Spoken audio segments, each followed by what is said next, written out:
चुप हूँ पर चुप रहकर भी खुद को तो सजा दे रही हूँ। पता तो है तुम्हें भी कि चुप कहाँ रह पाती हूँ मैं। संजना के भोले पर आलोक को हंसी आ गई। उसने संजना को अपनी बाहों में भर लिया। तुम बिन अधूरा हूँ मैं। तुम बात नहीं करती, झगड़े नहीं करती तो अधूरापन सा लगता है। धूप का एक टुकड़ा पर्दों पर अटखेलियां करता हुआ आंगन में उतर आया था। खिड़की के शीशे से पार होती धूप सतरंगी आभा बिखेर रही थी। उस आभा से मेज पर रखे कागजात रंगीले हो चमकने लगे थे।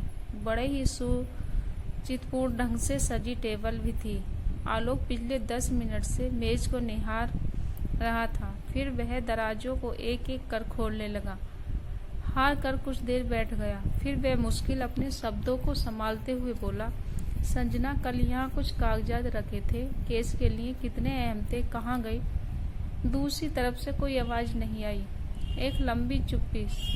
संजना संजना, फिर कोई आवाज नहीं। वह हार कर पास लगे दीवार पर बैठ गया। अरे आप कहाँ बैठे हैं? मैं पूरे घर में देख आई। यह लीजिए प्रसाद। संजना का यह लापरवाह लहजा और अतीत सा थी जिस पर आलोक कभी फिदा था, पर अब सब कुछ बदल चुका था। वह आलोक की पत्नी बन चुकी थी, तो गृहिणी जीवन में लापरवाही के लिए जगह नहीं होती।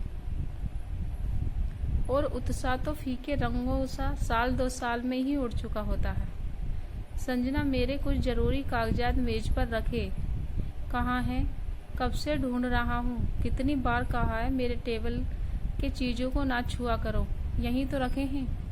दराज खोलते हुए संजना ने कहा और डायरी के नीचे से कागजों का पुलिंदा निकालकर आलोक के सामने रख दिया। मजाकिया लहजे में संजना आलोक को निहार रही थी। तभी आलोक लगभग चिल्लाते हुए बोला, बस करो संजना, जब एक बार कह दिया इस मेज को नहीं छूना है तो मतलब नहीं छूना है। गरजती हुई आवाज से घबरा सी गई संजना।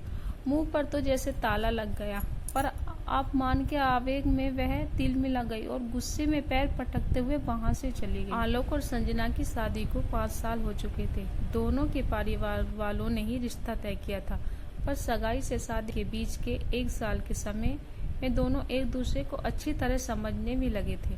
चाहने भी शादी के बाद जिंदगी अपनी लय में चल रही थी। खट्टी मीठी तकरार मनमुहा के समय अच्छा गुजर रहा था। बच्चे अभी नहीं थे, क्योंकि दोनों ही शादी के कुछ सालों तक बच्चा नहीं चाहते थे। लेकिन 5 साल गुजरते दोनों मन बना चुके थे कि घर में एक नन्हा मेहमान आगमन होना चाहिए। सुबह की घटना से संजना सहम सी गई थी। यूं तो रोज की कुछ न कुछ खटपट लगी रहती थी, पर संजना उसे नजरअंदाज कर देती। पर कुछ दिनों से दिनों के बीच नोक-झोंक कलह का रूप लेने लगी थी। कभी आलोक आवेग में रहता तो कभी संजना। अब से उसने आलोक की स्टार्टिंग में जाना ही बंद कर दिया। दिन व दिन दोनों के रिश्तों में खिंचाव बढ़ने लगा। कभी संजना खिंच उठती तो कभी आलोक। इस कदर बढ़ते झगड़ों ने उनके माता पिता बनने की उम्मीद पर भी पानी फेर दिया। बात ज्यादा बड़ी नहीं थी, पर दोनों का अहम झुकना नहीं चाह रहा था। रिश्तों में जब प्यार और समर्पण की जगह अहम ले लेता है तो दरार आने की संभावना बढ़ जाती है। और अगर टकराव दोनों की ओर से पूरे वेग से है तो स्थिति के भयावह होने से समय नहीं लगता। 1 हफ्ते बाद ही करवा चौथ था, पर संजना का मन खिन्न था। कुछ तैयारी का मन ही नहीं करता था। ऊपर से तबीयत भी नासाज लग रही थी। लेकिन उस बाजार से सामान लाना जरूरी था। आलोक से वह मदद नहीं लेना चाहती थी, इसलिए स्कूटी पर जाने का निर्णय लिया। पर स्कूटी में पेट्रोल खत्म था। मैं थक कर बैठ गई। आलोक ने उसे परेशान देखा तो वह बाहर आया और परेशानी का कारण पूछा। स्कूटी को देखते हुए आलोक बोला, कहीं जाना है? चलो मैं ले चलता हूँ, मुझे भी बाहर काम है। संजना ने कुछ जवाब नहीं दिया। तुम बैठो, मैं तैयार होकर आता हूँ।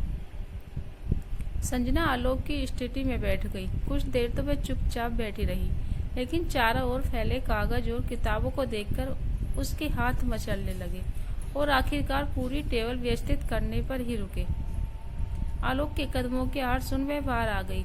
आलोक ने संजना के लिए कार का दरवाजा खोला तो संजना का मन जाने कैसे पानी पानी सा हो गया। आज बहुत दिनों बाद दोनों एक साथ बैठे थे। बाहर जाने के बहाने ही सही दोनों चुप थे। दिल दी या गिला कराने लाल बैठे के गाने के बोल सुन दोनों की नजरें टकराई। मन में कुछ पिघल, पर अहम उसका क्या, दोनों ही ढील नजरों फेर ली। बाजार की सैर कर दोनों लौट आए। शाम हो चली थी तो संजना किचन में खाना बनाने लगी और आलोक बालकनी में टहलने लगा। मन न जाने क्यों उचाट सा गया। संजना से बात करनी चाहिए तो देखा वह व्यस्त है। थक कर वह स्टडी से चला गया। वह मेज पर रखी किताबों को खोलकर बैठा ही था कि एक सूखा हुआ गुलाब किताब की परतों में सरक कर नीचे आ गिरा। गुलाब को देखकर उसके दिल में खुक सी उठी। यह गुलाब संजना ने पहली बार अपनी प्यार का इजहार करते वक्त आलोक को दिया था। गुलाब को उठते हुए वह बिखर गया। आलोक का कलेजा धक से रह गया। न जाने कितने बुरे ख्याल दिमाग में आने जाने लगे। वह दौड़कर संजना के पास गया। कुछ तो था, अभी इसी पल कह देना चाहता था। वहां चुप होकर देखा संजना हाथ में साड़ी पकड़े खड़ी है, जो आलोक चुपचाप उसके बेड पर रखाया था।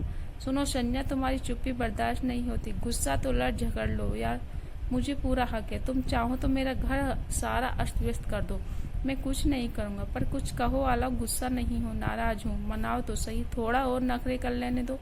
ऐसी 10-12 साड़ियाँ और मिल जाएंगी सरप्राइज में, फिर मान जाऊंगी। शरारती लहजे में कही हुई बात अपने अंत तक आते आते रुआंसू हो गई। आंसुओं की 2 बूंदें ढुलककर उसके मुंह गालों पर जम गई। चुप हूँ, पर चुप के रहकर भी खुद को ही तो सजा दे रही हूँ। पता तो है तो मैं भी चुप कहाँ रह पाती हूँ। संजना के भोले पर आलोक को हंसी आ गई। संजना को अपनी बाहों में भर लिया। झगड़े नहीं करती तो अधूरापन सा लगता। आलोक हंसने लगा। संजना ने गुस्से से भरी एक थोल आलोक के कमरे में दे मारी। दोनों खिलखिलाकर हंस पड़े। बहुत दिनों से शांत पड़े घर में जैसे प्रेम की बौछार बरस पड़ती हो। माहौल खुशनुमा, मन खुशनुमा, जीवन में संपूर्णता और क्या चाहिए जीने के लिए।